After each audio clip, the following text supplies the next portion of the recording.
Alright, so my desk is not in the best position of cleanliness here, but you know what? I have a video to shoot, so we're just gonna roll with it. This is what is replacing the MacBook Pro.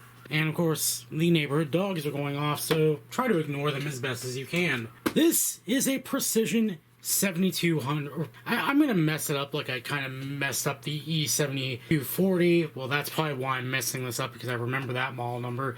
I already keep trying to call this like an E7720, even though the E nomenclature doesn't really apply to Precisions. But yeah, this thing is a heckin' chonker. This is a 17-inch laptop, and it is thick. Not as thick as my old M4700, but it is definitely getting there. Let's take a look at it from all sides here. We have SD card slot, which is going to be very useful to me. Combination microphone, headphone out. More courage than Apple, apparently. 3 USB ports on one side. That is just ridiculous. 2 massive cooling vents on the back. It's another big reason why I really already like this machine, because I've already been using it. This thing has a cooling system that doesn't suck. Imagine that. Ethernet, thankfully, I don't have to have a dongle for it, because I've lost the dongle already before, multiple times, and I went thermonuclear rage when I misplaced it for my MacBook. So on this side we have USB-C, which this would make this the first computer I've had with USB-C, and it does say it's a Thunderbolt port, which is super nice, but I have tested it with standard USB with this little adapter here, and it is standard USB as well, which is super nice. HDMI, mini display port, and one more USB port for good measure. This thing is packing, and we haven't even gotten inside it yet. And then we have this smart card slot here, so let's go ahead and flip this thing over. Now, the thing to keep in mind with this laptop is I thought this was all going to be internal. I did some cursory Google searching and thought everything was going to be just internal. You had to unscrew everything. It'd be like an XPS, right? Well, it turns out they took one of my favorite design elements from the old MacBook Pros and put it right in here by giving you this little thing here, and you just remove this metal door and you've got this. Now this is cool, and this is the standard battery, which is 91 watt hours. They don't give you the crap battery. Like this is a 9-cell battery standard with this computer. That is super nice, and it's one of the things I hate about other Dell machines. They would usually give you a crappy 6-cell battery and want you to pay extra to get a better battery. As far as I know, that is not the case with this machine. Here we have a SATA bay, which this surprised me because this is using an NVMe drive. So, seeing a SATA bay here kind of surprised me because I expected this to be just full NVMe, nothing else. So I could put another hard drive in here if I wanted to. Or I could put in another SSD, and just the possibilities are endless, because one of the main issues I had with my MacBook Pro was that the storage was just garbage. Adding storage to it is just a lesson in frustration, unless you go and buy an adapter, which may or may not work, and slot in a limited list of NVMe drives that will work. So this is cool to see. Let's go ahead and remove the second cover, which is done by removing 2 little screws on either side here, and this whole thing just pulls away. Let's get you guys in a bit closer here. Now, this is where I about lost my shit. First, I did want to point out, though, before we get to the good stuff, the only thing I don't like about this is, unlike the M47 and M4800, this has to be screwed in. On the M47 and 4800, the hard drive bay actually can retain itself with just like these little clips, so that way you had a way to swap in a hard drive from another computer on the fly without having to use tools. It was entirely toolless if you took out the retaining screw for it. And that was super nice, because if you do tech support, which I do find myself doing sometimes it does help to get the hard drive out of another computer and put it into yours, a known working one, so you could say run antivirus or do something like that. Alright, now let's just get this panel off, and this comes off super easily. Push towards the back, and this is where I just lost it. Starting at the more mundane stuff, we have 2 really beefy cooling fans. and 2 really beefy heat sinks, or heat fins up here, which is super nice. Socketed RAM. I know this is a Precision and I shouldn't expect that it would have soldered RAM, but it's nice to see in 2019. Or I guess in 2017 when this machine was brand new. We have a slot for a cellular modem and a SIM card slot over here. So in order to swap the SIM card, you actually do have to remove this panel. But the thing that got me with my storage woes on the MacBook, I've forgotten what having a notebook with true storage is. We have 2 NVMe slots.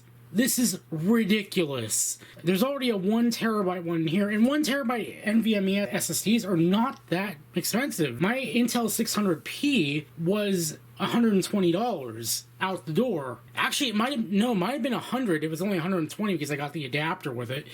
So you can have 2 terabytes of solid state storage and not even touch your SATA bay for cheap. Like, oh my goodness. I am just like over the moon with this thing. And we haven't even gotten into the actual specs of this machine yet. Because, oh boy, it gets even better. Like, I'm not even kidding. This machine is like a dream come true for me, even though it's thick as hell. I appreciate having something portable that can do everything. It reminds me of my old 2006 MacBook that could do everything at the time.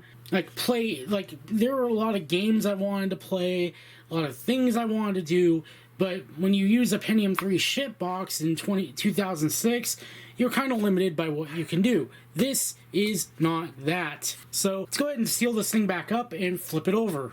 Thankfully, unlike the MacBook Pros, one of the things I hated was that the door would sometimes not want to go on straight, but this just clicks right into place. Easy done.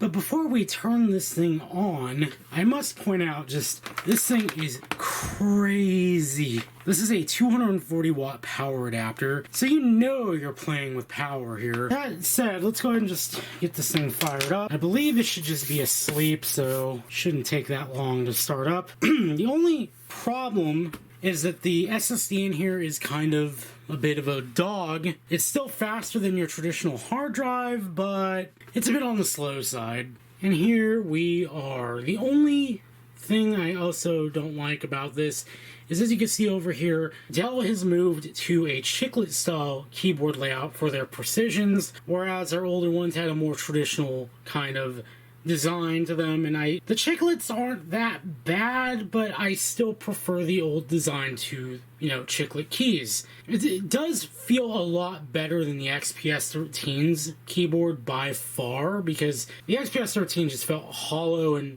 there is a slight amount of hollowness with this keyboard, but it's not terrible. So let's go ahead and just look at system information here. We have a Core i7-6820HQ, so it has a quad-core processor at 2.7 GHz. So we have gone from Haswell to Skylake, which is a nice thing, even though it's really not that much of a jump raw performance-wise. It's, take what you can get, right? So, device manager, if we look here, we have displays. We have an Intel HD 530 in here and a Quadro P3000. Normally, I would say the P3000 is a bit of a dog, as most Quadro things tend to be, but shockingly, it's been real good.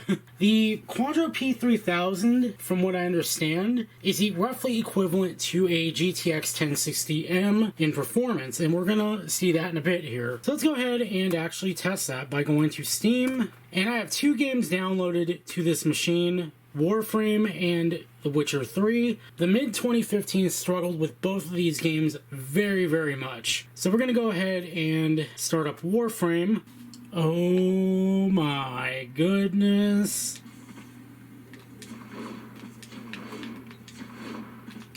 It is running perfectly.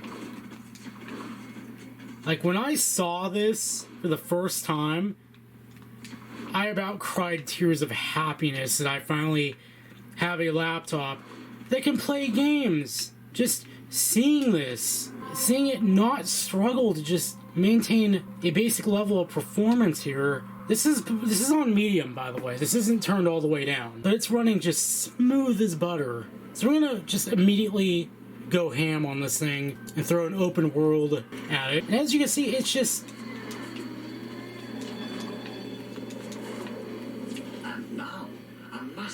sentient energy spike in your area.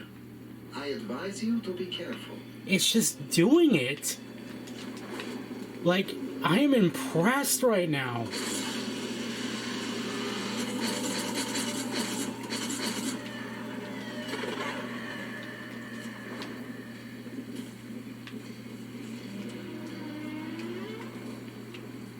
Let's see.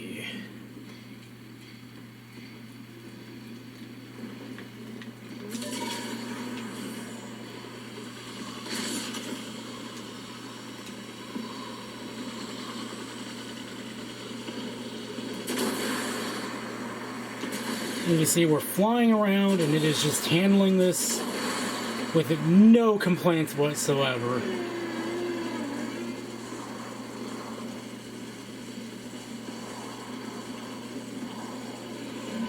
Let's play The Witcher 3. That is a more graphically intense game. Grind those swords, but I can very trust the axe.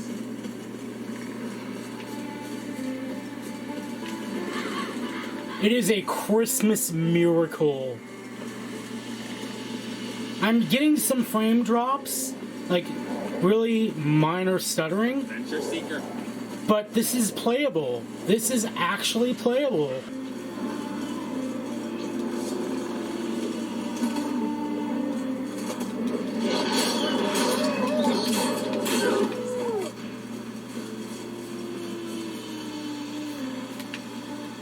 Just a little bit of combat.